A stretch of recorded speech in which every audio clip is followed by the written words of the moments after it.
connected. So, guys, every minute remind yourself, dear ọmọkùnrin òdo,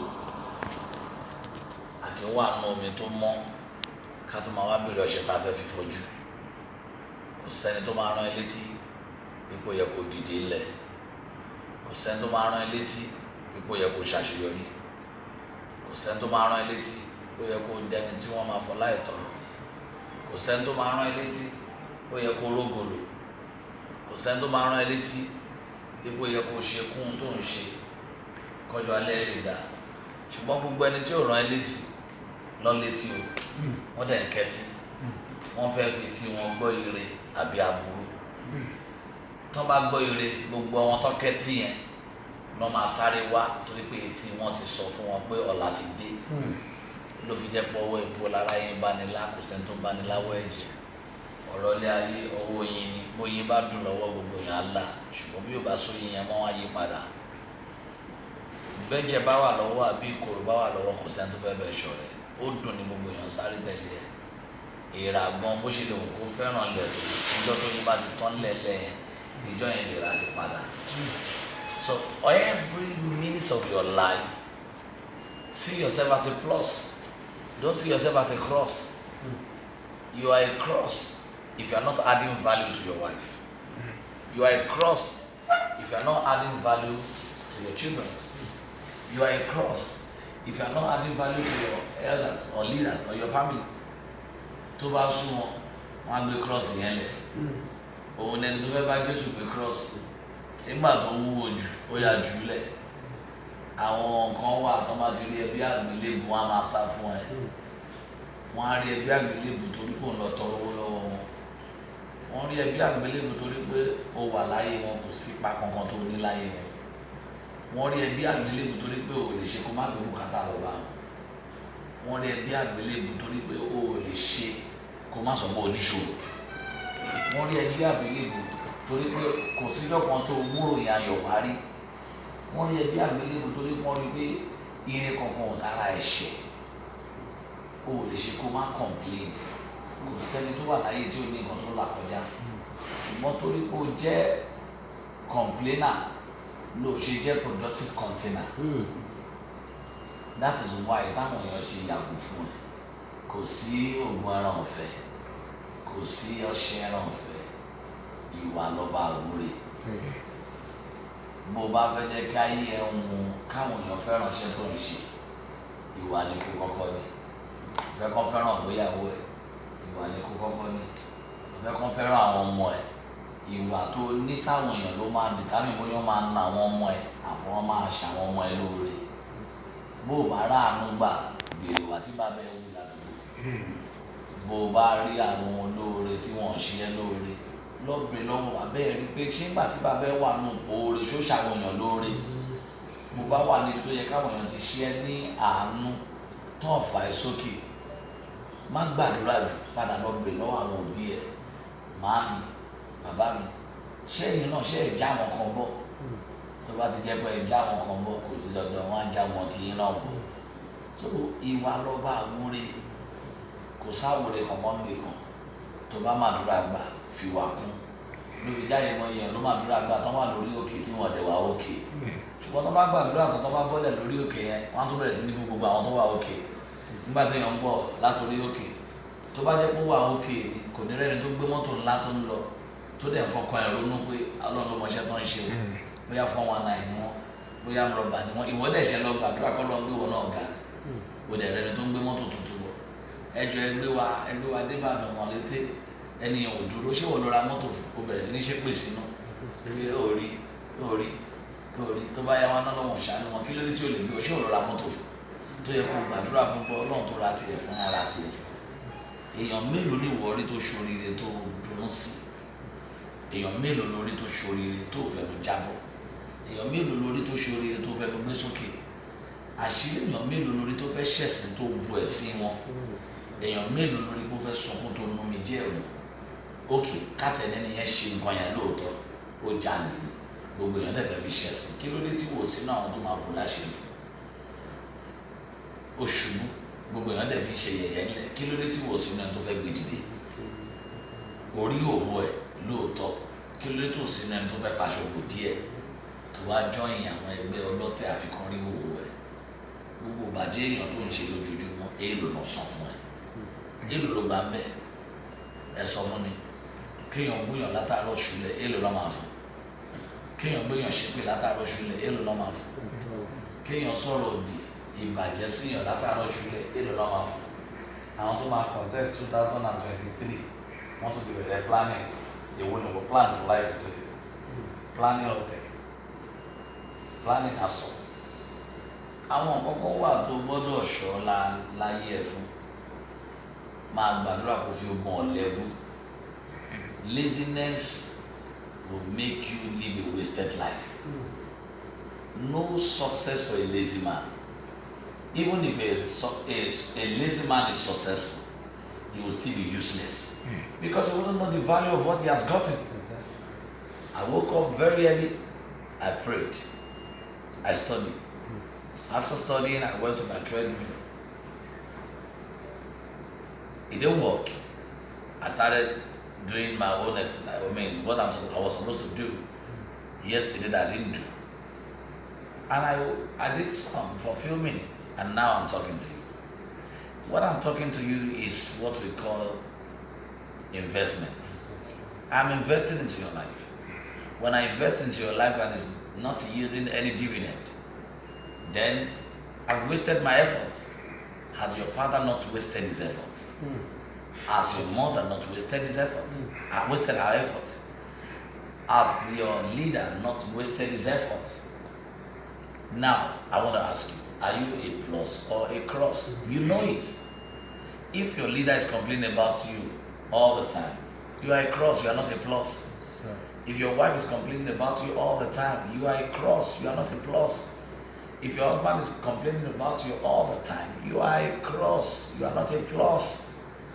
If there's no one that is appreciating you, why? Because your life is not worthy of admiration. You are a cross, you are not a plus. Ẹ jẹ́ kí n sọ ìfún yín Yorùbá yẹn lọ dìmú. Kò sí iye push-up tí aláǹgbá máa ṣe tó máa ní muscle tó crocodile. Àwọn méjèèjì orí ìdọ̀bálẹ̀ lọ wà. Ṣùgbọ́n ẹni pé ṣe láláǹgbá ṣorí báyìí, ṣorí báyìí, ṣorí báyìí. Ó ń lérí ni òun akọ́lé, ó ń lérí òun ara mọ́tò, ó ń lérí òun máa gbéyàwó, ó ń lérí òun àbímọ, ó ń lérí tó yẹ bá máa dé báyìí Lẹ́kì lòun máa kọ́lé sí. Tí ẹ ṣe kọ́lé sálákùkọ náà káàtì ẹ̀rí pé ó di láńlọ́ọ̀dù kan náà o ti kọ́lé sálákùkọ o kọ́ yàrá kan òun fẹ́ nu kọ́lé pé ó máa kọ́ duplex sí Lẹ́kì ṣé o ní wọ́n ti lẹ́gí mọ́ ẹ tó wà hopeless tó ń ronú duplex láì ní hope kankan síbi kankan ìwọ iná ló sùn lójí lówó tẹlifíṣàn ìwọ iná ló sùn lójí ló mẹ́jọ ẹlẹ́jọ́ ìwọ iná ló sùn lójí ló mọ́rọ̀ bọ́ọ̀lù sọ ìwọ iná ló sùn lójí ló mẹ́jọ àwọn tó ń bá ẹ jẹ́rù ìwọ iná ló sùn lójí ló wù pé ẹnìkan ṣe dá ẹnìkan ò ṣe dá tí ẹ sọ mímí ẹni tó ṣe dá tí dáàdi tí ẹ bá mọ̀ ṣe ìwọ ló yẹ kó kọ́kọ́ lo private jet ṣé dáàdi ẹ fi private jet lẹ̀ fún ẹ wọ́n tẹ fi public problem lẹ̀ fún ẹ débi wọ́n fẹ́ fi private jet lẹ̀ fún ẹ tí bàbá ẹ bá mọ̀ ṣe ló yẹ kó wà náà àwọn tó lù Nàìjíríà your grandfather was a complainer till he died your great grandfather was busy complaining your great grandfather was busy complaining now you are one of them. Nigeria is bad. Nigeria is not good. My pastor is not good. My pastor is not right. My pastor didn't preach well. My pastor is preaching about tithing. He's preaching about tithing. Show you a lower than the professor tithe. Have you ever seen all those who have gotten it? Don't come here complain. I want to go tithing and go some complain. Oníṣẹ́ la fi òṣì fún. Òun gan ni òní òun ló máa complain jù. Ló fi jẹ́ kí gbogbo nǹkan ni kò fi sá fáwọn èèyàn méje yìí o. Number one, ẹni tí ò lè rori. Àgàgà ọkùnrin tí ò lè rori. Ohun tó lè rò ní ṣòkòtò. Ọkùnrin tí ò lè rori sáfù. Ọkùnrin ọ̀lẹ sáfù. Ọkùnrin alásọkójẹ àwọn náà ń pè ní coward sáfù. Ọkùnrin tí ò mọbi tó ń lọ. Àwọn ṣáà mo mọ̀ pé màá dìde ẹjọ́ kan. I know one day will be one day. One day will be one day you are 40. One day will be one day you are 40 and you are still saying one day will be one day. Then your life is 40. One day will be one day you are 45. One day will be one day you are 45 and you are complaining. It shows your life is not fortified. And your life can never be glorified. One day you are 50 and you are not lifting anything, you are not shifting. Then something is wrong with your life at 50. One day you are 60, everything is seized in your life. Ìjọ mélòó ló wà kó fún ọdún ayé. Mo lè má dàbí ẹni tó ń sọ̀rọ̀ ju ti bá ń sọ̀rọ̀. Èmi tí mo ń sọ̀rọ̀ mi tí ì lówó. Débi pé mo fẹ́ ní ọrọ̀. Ìyàtọ̀ wà nínú change, owó, ọrọ̀, ọlá. Oladele lórúkọ mi ni mo ṣe rò pé ó yẹ kí n mọ Oladele. Ló fi jẹ́ pé tẹ́gbẹ́ mi bá ń sùn, màá jí, màá kàwé, màá gbàdúrà. Ló fi jẹ́ pé tẹ́gbẹ́ mi bá ń gbọ̀n mi, màá tẹra mọ́ tí ọmọ aríláyé mi tó máa jẹ́ ìtumọ̀ rere. Táwọn tó ń gàn mí, wọ́n á fi lè lọ sí oko ẹ̀gàn, wọ́n á dẹ̀ kó sínú abúlé oko ẹ̀gàn nítorí pé wọn ò mọ gangan bí tọ́nà ti ń ran ire sí mi táwọn fi ń gàn mí. Mo sọ fún yín pé kò sẹ́ni tó fẹ́ràn ibi orí ẹ̀. Sá fún gbogbo ẹnikẹ́ni tó bá ti jẹ́ ohun tó ń tẹ̀lé ẹ, ohun tó fẹ́ jẹ torí ẹ lọ́wọ́ ẹ ló ṣe ń tẹ̀lé ẹ. Níjọ́ tí ohun tó ń gbàjẹ́ lọ́wọ́ ẹ bá tán, ìjọ yẹn ìbàjẹ́ ẹ máa bẹ̀rẹ̀. Wọ́n sẹ́ndì owó sí wọn, mí ni wọ́n sẹ́ndì àdúrà sí ẹ. Àìmọ̀ èèyàn ló sẹ́ndì owó sí ẹ máa ní kí ló fún mi gan? Kí ló ní obìnrin ló fún mi? Ṣé o ṣiṣẹ́ owó sí ẹ lọ́wọ́? Ọba ti ń wá náà àwọn tó ń tayé lọ́rùn, wà á nílẹ̀ lára gbẹ̀yìn. Mo yẹ sọ fún ẹ pé nínú aláǹgbá àti crocodile ta ló ń ṣe push up? Aláǹgbá àbálàǹgbá ṣe ṣe bọ́ọ̀lù. Àtijọ́ tálágbà ti ṣe push up, kí ló dé tí ò lè six pack? Kí ló dé tí ò lè muscle bí crocodile? Kí ló dé tí ò lè wẹ̀ náà mi? Crocodile rìn nù mí, á tún rìn nù lẹ̀. Ìwọ́dẹ̀ sọ pé o ti ṣiṣẹ́ tó, sọ pé o ti làágùn tó. Crocodile jẹun lórí omi, á tún jẹun lórí ilẹ̀. It's a matter of choice. Tó bá wọn kó wà orí fence kó máa wo òye gbogbo tó ń lọ. Aláǹgbá máa wà lórí fence, àwọn àwọn tó ń kọ́lé. Á wà lórí fence, àwọn àwọn tó ń kunlé. Á wà lórí fence, á máa pò ṣíṣí jẹ. Níjọ́ tó bá rẹ́ fence yẹn, ìjọ yẹn ló ń jẹ tán lórí fence yẹn fún un. Ajábọ̀ last night. Make your life a task. Don't allow lizard to lean on you if you want to go find life. Aláǹgbá ò lè ṣe kó má lè rí. Orí ìlérí yẹn náà ló ti ṣe push up every day. Ṣùgbọ́n kò ní muscle bí crocodile. I just want to advise you guys. God will never come down to help you. It's not going to come down to massage you. It's not going to come down to do your facial scrub. It's not going to come down to teach you what to do. He has given you brains to think. He has given you brains so that you will rest. So expecting God to do it for you is a way of living a fake life when you're destroying your life. Nobody, the world is changing every day. And if you refuse to change, they will change you. You refuse to change because you have been chained. You have to break the chains. Exactly. Break it. Break it if you don't want to break down. Break it if you don't want people to break out of you. Break it if you don't want people to break you away from their lives. Your life is so precious to you, precious to me. That's why I've been able to talk to you this morning. Headaches will come, typhoid, whatever, sickness, whatever. Ignore whatever your body is telling you, and listen to what your brain and your mind is telling you. If you are telling me you are tired of this world, you have one thing to do. You are tired because somebody left you and the relationship is no longer working. You are tired because your business is not working and you want to kill yourself. Do like this. Just hold your nose and your mouth. When you see that you cannot breathe for 2 minutes, you will say, I don't care about money again. You will say, I don't care about marriage again. If your wife is choking you, your husband is choking you, hold your mouth and your nose. If you say that you cannot breathe for 2 minutes, you will quickly pray to breathe and allow money to go, or wife to go, anything to go. That means life is life. Inside life is not prison. Inside life is in your heart. Inside life is in your mind. Your life to be successful is in your mind. Your life to be fruitful is in your mind. Your life to be glorious is in your mind. Your life to be productive and effective is in your life.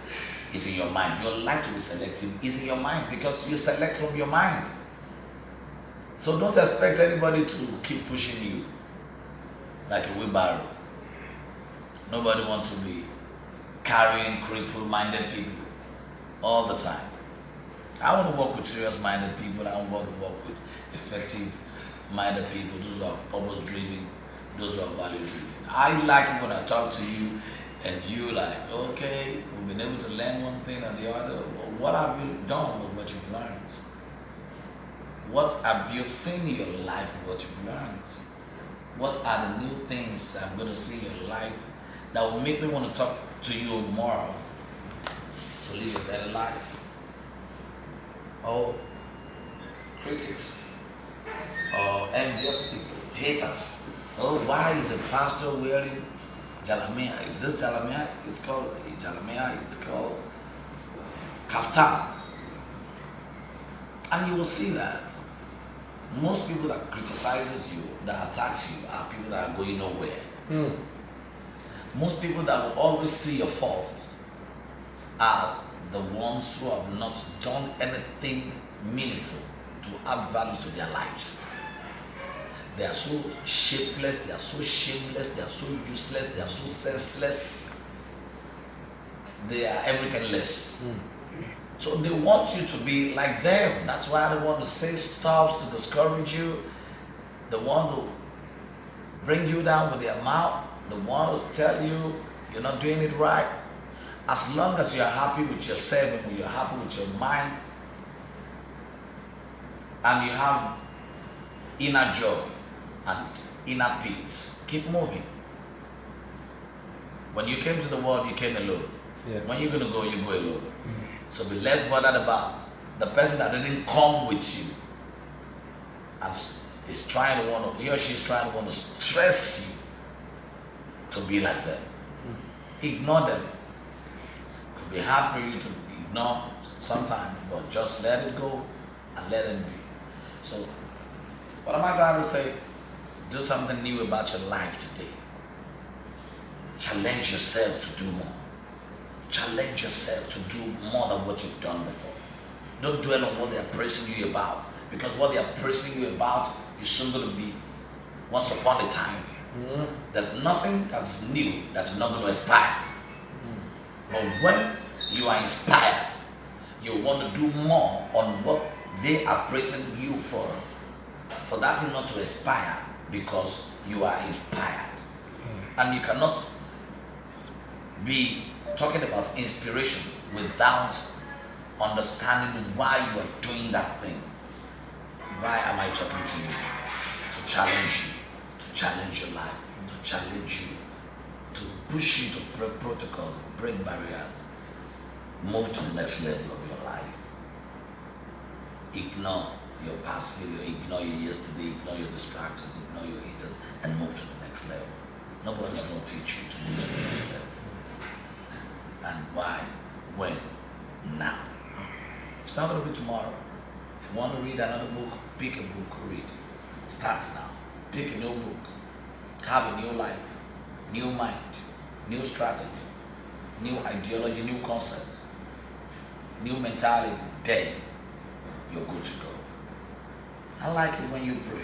It's always very good for you to pray. But pray and strategize. Because most prayerful people are not useful people. Because they pray and they still go back to sleep. And they're not going to be useful. With the prayers, they are useless. So don't tell me prayer is going to do everything. Prayer is going to do everything, I know. But prayer will not teach you how to go back to school.